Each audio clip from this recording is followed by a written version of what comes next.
when you meet Anil Sharma today or Subhash Ghai today, do they talk about those days or? I think Subhash ji would never remember because उनको उस ज़माने में बहुत सारे लोग मिले और चले, but he is the person who gave मैं हूँ हीरो तेरा के लिए the award to Amal and Arman. And I also met Vivek Bhushan 20 years or 15 years down the line and he was no more a star. Okay, तो ज़िंदगी का जो चक्री है ना उसका जवाब नहीं है और मैं मेरे बच्चे मुझे गाड़ियाँ गिफ्ट कर रहे हैं एंड सक्सेसफुल शोज़ हो रहे हैं, तो क्या बोल सकते हो आप, ज़िंदगी का जो उतार चढ़ाव है इसका कोई डेफिनेशन नहीं है। तो अलग फिल्म मेकर्स हैं जो तुम्हारे लाइफ में, film personalities rather, one is Manmohan Desai, the other I think is Salim Khan. So and tell me about Manmohan Desai first. So Anu was getting very close to becoming the music director of Mard. He was being launched there, one of the biggest turning points of our lives. And at that time I was assisting and working with him. And in one of the sittings I wrote a line, Sajan mera us paar hai, milne ko dil bekarar hai. And Manmohan ji got the fancy of that line and was recorded in Ganga Jamuna Saraswati as a song which was completed by Rajendra Kishan. उसमें उनको मुझसे बहुत स्नेह हो गया और उसी वक्त उन्होंने इतना बड़ा 100 ग्राम्स का, उन्होंने चांदी का लक्ष्मी का मुझे कॉइन दिया and he did not ever do any sitting without me. तो अन्नू को जब भी सिटिंग होती थी तो बोले डब्बू को बुलाया, डब्बू को बुलाया, डब्बू को बुलाया। तो used to always call me and the kind of love I got from him and the kind of such a huge man, मतलब ज़िंदगी में कभी वो ज़िंदगी के पल कभी मुझे नहीं, so much to say that मैं उनका असिस्टेंट डायरेक्टर बन गया क्योंकि मुझे I wanted to be close to him. तो म्यूज़िक की छोड़ के कि मैं शूटिंग पे 20-25 दिन मनमोहन जी के साथ रहूँगा, I get an opportunity to be with him. I loved him. I think he was one of the biggest stars of this industry and he loved me the most musically and he had that time predicted कि मैं उनको बोलता था नहीं मुझे actor बनना है, मैं अभी एक्टिंग करूँगा, मैं अभी आपके साथ डायरेक्शन सीखूंगा। तो उसने बोला बेटा देखना एक दिन तो अपने भाई की लाइन में और अपने पिता की लाइन में जाएंगे, तब उन्होंने मुझे बोला था और 20 साल बाद फिर ऐसा ही हुआ। Very close to me, I miss him a lot. In this last days I also had gone once to meet him and wanted to touch his feet, but I never got a chance. Ketan couldn't reach anywhere, no? Can't talk about it. Salim Saab is another person, and tell me about Salim Saab. See, I want to take this opportunity and thank Salim uncle for showing me the way which nobody could have done, only he could have done. He has put so many people on the right path that his experience was the biggest learning curve for me. Thankful to Sohail Khan to give me the opportunity in Maine Dil Tujhko Diya. Otherwise, Dabu Malik's family would be nowhere.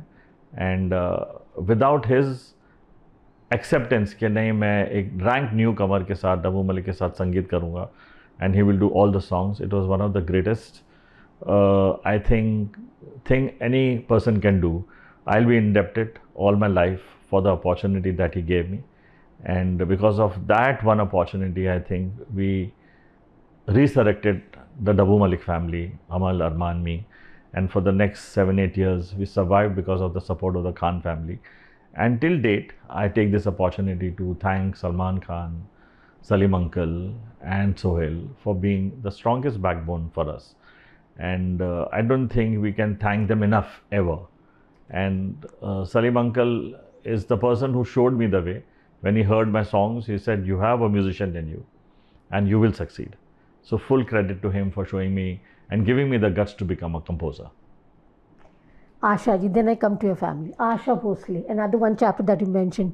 Talk to me about that. So Asha ji was, I think my dad's very close friend, and she was somebody who really respected my father. Good times or bad times, she was always there for Dad. She supported him, and other golden-hearted woman. And I think my lot of favors she did for our family in those times when my father was seeing difficult times. And I think she was always there for him, for singing his songs, for an album or for a movie. She always supported my dad. She was a great support. You know, people don't talk about Jyoti so much. Tell me about Jyoti's role in your life and the way she's brought up her children.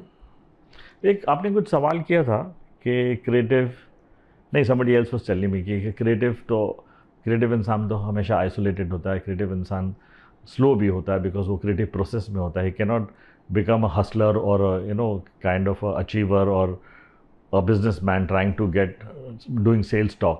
It's not that easy. So I feel कि हमारी family में अमल, अरमान और डब्बू, हम तीनों के लिए अगर कोई strong working power, somebody who could join two dots, कि ये ऐसे करेगा तो उसको ये फ़ायदा होगा, ये ऐसे करेगा तो उसको ये फ़ायदा, शायद मेरे लिए इतना नहीं बट अपने बच्चों के लिए. Because by the time she came into being the mother of 2 kids and she had seen the journey of her husband, she had made an analysis what has gone right and what has gone wrong, and she compiled her entire energies and worked towards placing the kids in the right way, whether it is going out and getting to meet the right people, the right composer, the right ad people, and कि ये करना चाहिए, वो करना चाहिए, the right advices, in spite of not being part of the industry. And I think full credit for my family and our kids for being the strong hold in the family. And she's like a teacher, so she has got a very mathematical and analytical मतलब foot ruler वाला rule है. So her emotions are focused only for the care of health of the children, but work oriented है बहुत. And she feels any time wasted is wastage of life. So she always has a process. And she brought about the corporate change in the family, and she's a fighter. And आप पूरी industry जानती है कि when it comes to Amal Arman, whether it's their agreements or contracts and the deals and all that, she will see to it that they get the best of deals. And I think कि ये credit हमको देना चाहिए कि आज जो भी हम हैं उसकी डेडिकेशन, उसकी हार्डवर्क और उसकी मोहब्बत की वजह से. अमाल और अरमान दो अलग बच्चे, एकदम अलग बच्चे हैं. मैंने अमाल को सबसे पहले मिली थी जब फर्स्ट फिल्म के समय, जब वो म्यूज़िक डायरेक्टर बनना चाहता था. तो जब अमाल ने कब तुमको बोला कि वो म्यूज़िक डायरेक्टर इसी लाइन में आना चाहता है, और कब तुमको लगा कि इसको आना चाहिए, और यू हैप्पी अबाउट इट, और यू आर थिंकिंग कि मेरे जैसा हाल नहीं हो उसका? मैंने मेरे पापा को प्रॉमिस कर दिया था. By the time my father was the one who stopped all of his 3 children never to do music, कि सब लोग पढ़ाई लिखाई करो, अच्छी नौकरियां करो. ये हमारा फाउंडेशन था कि तुम लोग कभी म्यूज़िक पे नहीं जाओगे. और वो जब अपनी ज़िंदगी के आखिरी पल में थे और उन्होंने, मेरे बच्चों ने अपने ग्रैंड फादर के साथ 10 साल गुजारे थे, तो मेरे डैडी ने मुझे करीब बुला के बोला, याद रखना कि ये दोनों बच्चे मेरा लेगेसी आगे लेके जाएंगे, ये संगीत में बहुत बहुत पावरफुल है, और तू प्रॉमिस करके जो गलती मैंने की, ये अपने आप में एक कहानी है, तू मत करना, और इन दोनों को म्यूज़िक में ही पढ़ाना लिखाना और पूरी जर्नी, और ये मेरी जो अधूरी कहानी है उसको पूरा करेंगे मेरे ग्रैंडसन्स अमल एंड अरमान. और वैसा ही हुआ.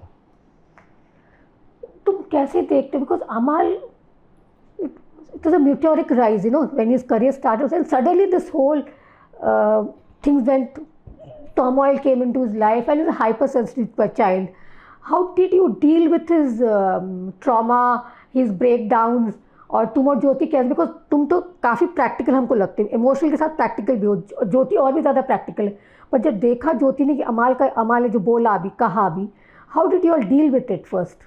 I think the first reaction was shock कि हमने ऐसा क्या कर दिया कि भैया you are just leaving, you are saying that I broken away from the family. But I think there were too many factors playing on his head, in his mind, and he also could not have an answer, and he could not tell us directly, and he chose the path of going public and saying कि ऐसा है. और उस दौरान के बाद ही मुझे पता चलने लगा कि ऐसी कौन सी गलतियाँ माँ बाप से हुई, ऐसी कौन सी चीज़ हमारे रिश्तों के अंदर कमी रहेगी जो हमने फुलफ़िल नहीं की, और मैं उसको एक्सेप्ट करा.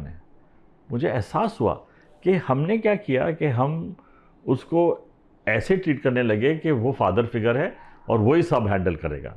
करेक्ट. हम भूल गए कि अगर एक तरफ अरमान को हम सब बिल्ड कर रहे थे, तो अमल को भी उतने ही प्यार, उतना ही क्लोजनेस, उतने ही हमको लगा कि वो तो अपने आप को हैंडल कर लेगा. लेकिन वो एक्चुअली ऐसा बंदा था जिसको कुकून चाहिए था और जिसको केयर चाहिए था, जो शायद हम लोग ने टेकन फॉर ग्रांटेड ले लिया। And I think that is what went wrong. And मैंने उसको 15 दिन 20 दिन के अंदर बैठ के उस चीज़ को समझा, उस चीज़ को एनालाइज किया, और हम दोनों ने एक दूसरे की कन्वर्सेशंस में, मैं 15 दिन तक उसके साथ जुड़ के रहा।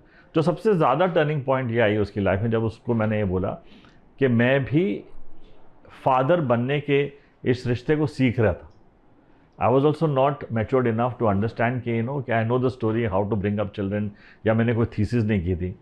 तो मुझे ऐसा लगता है कि वो चीज़ उसको घर गई कि जिस तरह तुम बच्चे हो, मैं भी पेरेंट के रूम में एक बच्चा था, और मैंने नहीं सब कुछ सीखा, और अपनी गलती को मैंने एक्सेप्ट किया, और उस चीज़ को एक्सेप्ट किया कि शायद हमने बहुत सारे लेवल्स पे उसको हर्ट किया, बहुत सारी बातों से उसको हर्ट किया जो हमको नॉर्मल लग रही थी, लेकिन वो हसास था, वो सेंटिमेंटल था, उसको उसने अपने घर में माइंड के एनवलप्स के अंदर बढ़ाता चला गया।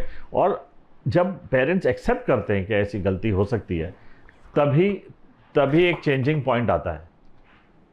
अगर आप उसको भी अगर डिफाइंट में बोलते नहीं हम तो गलत हो ही नहीं सकते, नहीं, मैंने इस चीज़ को माना कि हमारे से गलती हुई है, मैंने इस चीज़ को माना कि हमने कुछ ऐसी चीज़ें अपने बड़े बच्चे के ऊपर जिम्मेदारियाँ डाल दी, और सिर्फ सच क्या है, झूठ क्या है, करना क्या है, नहीं करना क्या है, पैसे बचाने, ये करना है, वो सिवाय उसके डिस्कशन, उसकी जो इमोशनल साइड थी तो आप भूल ही गए।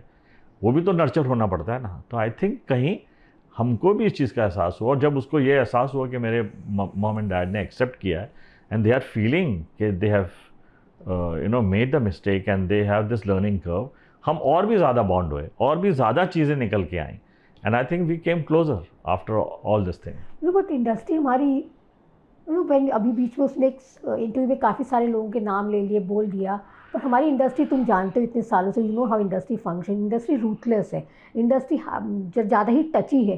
सो ये जब चीज़ें ना प्रोफेशनल लाइफ में हर्ट, आदमी इमोशनल है बोल देता है, पर professionally how things work in industry, does it worry? 100%। ये देखिए, मैं अमल को 10 बार कह चुका, मैंने बोला कि it doesn't matter to people, it is a business, it is a commercial cycle which is happening. अगर तुम रफल करोगे फेदर्स और लोगों को डायरेक्टली एक्यूज़ करोगे, लोगों के बारे में गलत चीज़ें बोलोगे, एंड ओपन हो जाओगे एंड ऑल दैट, आपको ऐसा लगेगा कि कुछ हुआ नहीं है, लेकिन everybody notice is that, and people want to be away from unnecessary controversy, people want to be away from anybody targeting them और टेलिंग द ट्रूथ। कोई सच को इतने लेवल पे सुनना नहीं चाहता। You have to be careful how you speak, because in the end what work is professionalism, your luck, your destiny, and overall आज आप कितने भी बदतमीज़ हो, कितने भी बड़बोले हो, कुछ भी हो, लेकिन अगर किस्मत आपके साथ है तो इट कीप्स ऑन, एवरीबडी सब कुछ माफ़ हो जाता है। लेकिन जब बुरा वक्त आता है तो वो सारी चीज़ें कैलकुलेट करके इंडस्ट्री बैठी होती है या दुनिया बैठी होती है, एंड बोलते देखा तूने ये किया था, ये उसका रिजल्ट है, देखा तूने ये किया था ना, उसका रिजल्ट है। तो फिर वो आप टारगेट होना शुरू हो जाते हैं। लेकिन आप अपॉर्चुनिटी देते हो तब वो आप टारगेट हो जाते हो, बिकॉज बुरे वक्त का सामना करने के लिए आपके किए हुए सही रिश्ते या आपके बनाए हुए सही ब्रिजेस ही आपके काम आते हैं। You know, if you are to sustain, क्योंकि चलती किस्मत है, चलती तकदीर है, नो डाउट, बट क्या होता है कि कहीं, जैसे आज मेरी सबसे बड़ी इक्विटी है, आप अगर मेरे बारे में आप सलमान भाई से बात करो या शाहरुख खान से बात करो, मैं नाम ले रहा हूँ, या अमिताभ बच्चन जी के घर में या अभिषेक बच्चन से आप कोई बात करो, या जितने भी बड़े दिग्गज लोग हैं, तो उनको बोले डब्बू के बेटे हैं, डब्बू के बारे में जो मेरे मन में मेरी इक्विटी है ना, क्योंकि मैंने अपने, शायद डेस्टिनी में मेरी इतना कोई सक्सेस नहीं थी, लेकिन मेरे रिश्ते बहुत कमाल के रहे थे, बिकॉज मैंने कभी उस एरिया में गया ही नहीं, मुझे किसी को टारगेट करना नहीं था, इम्प्लीकेट करना नहीं था, और क्राई बेबी बनना ही नहीं था अपनी लाइफ में, मुझे करना ही नहीं था कुछ ऐसा। एंड अच्छा बुरा सबके साथ आता है वक्त, बड़े से बड़े के पास आया, छोटे से छोटे के पास आता है, सबके पास चीज़ें आती हैं अच्छी बुरी, ये सर्कल ऑफ लाइफ है, नहीं बच सकते आप इससे। तुमने बाजीगर का बात किया, tell me about Baazigar, that experience with all you want to talk about. Baazigar तो मतलब 1993, Abbas Mastan, Anu was struggling. He was not at all anywhere in the reckoning. Story was over, and he had no films. Everything was sold.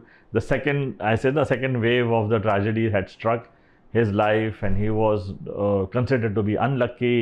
और ad और jingle और छोटी छोटी पिक्चरें he was doing, and whatever crumbs he was getting, he was working. And as fate would have it, हम लोग Venus में थे, हम लोग गाना रिकॉर्ड कर रहे थे किसी ऐड का, और Abbas Mastan and Ratan gene had some altercation with in those times top most music director, and they called up कि अन्नू को बुलाओ ज़रा बैठे हैं. अब what are the chances of Annu becoming a music director, me becoming an actor in the same film? And it was so sweet. Abbas Mastan said, अरे तुमने वो काम किया था उसमें महाभारत में, मुझे बहुत अच्छा लगा था, मुझे याद है, एंड वो मेरा एक छोटा सा रोल है उसमें, एक गाना भी तुमको दूंगा, तुम करो. शिल्पा शेट्टी का लवर का रोल है. तो मैं तो उधर बोंगो बजा रहा था with Annu, and I said what in लोग. और नेक्स्ट डे हम लोगों का फोटो शूट, मतलब एक ही दिन में Annu was signed as a music director and he was into the studio. Next day I was in the photo shoot, my photo shoot है बिकॉज वो कैमरा की कुछ pictures, I am playing a photographer in that, तो मेरा photo shoot चल रहा था. I said wow, there I met Shahrukh, then I went to the bungalow where the shooting was happen, met Shilpa Shetty. तो इट वाज क्रेजी. मतलब कि I don't know why they took the decision to cast me also as an actor. And 1993 में तिरंगा बाजीगर दोनों blockbuster. तुम्हें हम लोग अन्नू की बात करते थे, अब कैसा है? दूरियां कम हुई कि अच्छी हैं? हमारे में कोई दूरियां नहीं है. It is long. I think it is the love between me and Annu is unprecedented as brothers. There's never. मैं हमेशा कहता हूँ कि जहाँ प्रोफेशनल काम होता है, every man has to follow his own destiny in his own path. ना कोई किसी की तकदीर बना सकता है, ना कोई किसी की तकदीर बिगाड़ सकता है. ये सब पॉलिसी है, और अच्छे बुरे सिचुएशन सबके साथ आते हैं. किसी को डायरेक्टली इम्प्लीकेट करना और बोलना कि इनकी वजह से ऐसा हुआ, उनकी वजह से ऐसा हुआ, I think is completely waste of time and energy. I don't believe in it.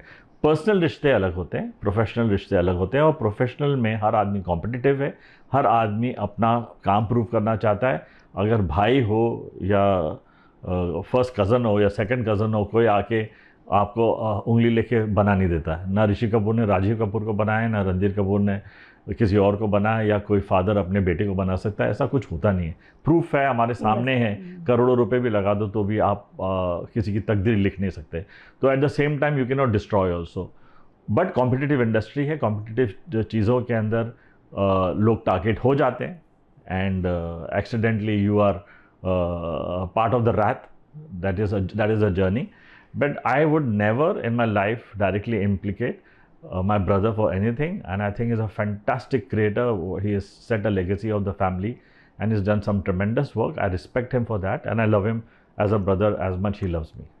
अरमान, सबकी बातें कर ली, अरमान की बातें करो. अरमान as a child, Arman as a singer, Arman as a brother, how do you look at that?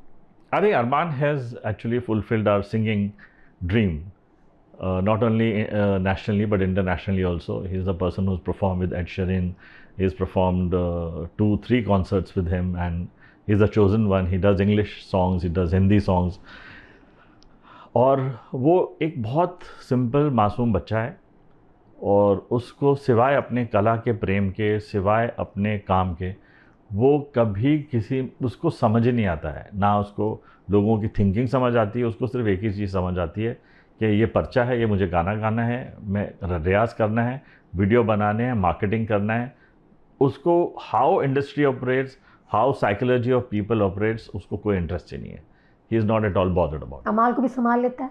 हाँ, 100%. कमाल का bond है. आज अरमान देखिए ना, आज एक है ना टेस्टिमनी, पिछले 10 सालों में एक पिता का रोल निभाया है अमल ने. अपने भाई के लिए 70-80 सुपरहिट गाने बनाए, उसको इतना बड़ा स्टार बनाया. मुझे नहीं लगता इतिहास में किसी एल्डर ब्रदर ने या किसी भाई ने ऐसा किया होगा. Amal is done a tremendous job, and ये समझना इंडस्ट्री को भी ज़रूरी है, समझना माँ बाप को भी ज़रूरी है, और उसके आउटबर्स्ट को भी समझने की ज़रूरत. जैसा मैं हमेशा कहता हूँ कि माँ बाप माफ़ करते हैं, वैसे ही हमारी इंडस्ट्री के बड़ों को और हमारे जो जान पहचान के लोग हैं, जो आसपास के लोग हैं, जो इंडस्ट्री के लोग हैं, उनको भी अमल को किसी हद तक उसकी इन आउटबर्स्ट के लिए उसे माफ़ करना, because we are all part of the family, माफ़ करना चाहिए. मैं कोशिश कर रहा हूँ, मैं संभालने की बहुत कोशिश करता हूँ, लेकिन I do not want to criticise him, I do not want to tell him you're wrong, but I would rather just guide him what is the next right thing to do, and the next right thing to do is to do great work. जाते जाते डब्बू, what next for Dabbu Malik? I've already started my journey. So MWM मेरी एक छोटी सी music label है. मेरी इस book के अंदर लास्ट 15 चैप्टर जो हैं वो उसी के बारे में है कि कैसे मैं यंग टैलेंट्स को अपूर्व निषाद, अभय जोधपुरकर और सुनिधि चौहान के साथ मैंने किया है, अरमान, अमल एंड चंदन मंडल, प्रदीप पांडे, ऐसे बहुत सारे ऐसे कलाकार मुझसे जुड़ रहे हैं, प्रोग्रामर्स, अरेंजर्स जुड़ रहे हैं, लिरिक्स राइटर जुड़ रहे हैं, जिनको हम लोग कोशिश कर रहे हैं नर्चर करने के लिए. And I think I am really enjoying.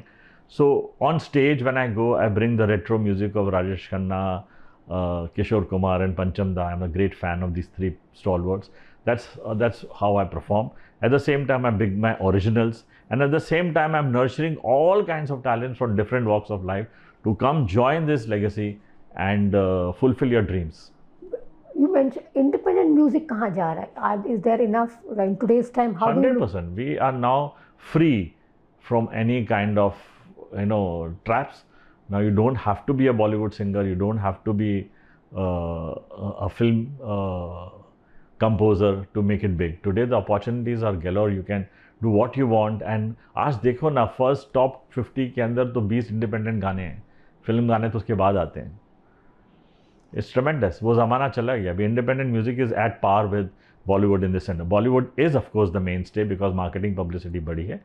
लेकिन independent music सर चढ़ के बोल रहा है. Royalty, now that we talked about independent music, royalty, you think the royalty finally मिलने लगी है? What is the yeah, big change. बहुत ज़्यादा चेंज आया. सबको अपने हक का, अपने PRS, IPRS, ASCAP, international bodies are coming and all the artists are getting their due. It's a fantastic thing and that's happening. Thank you for your time. Thank you.